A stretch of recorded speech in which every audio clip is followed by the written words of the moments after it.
All right, what we've got here is we've got our junction box. So we've got a 5 load cell system here. We've got 1, 2, 3, 4, 5 wires coming in, and then you got 1, 2, 3, 4, 5 for load cells.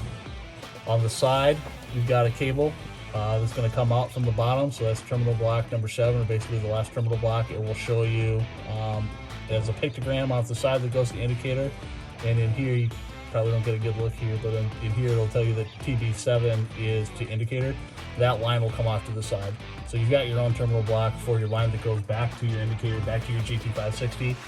Essentially what this does is it brings all the load cells into the block, sums all of them up, it sends that load cell signal back to the GT560, and the GT560 does all the number crunching to get you your weight.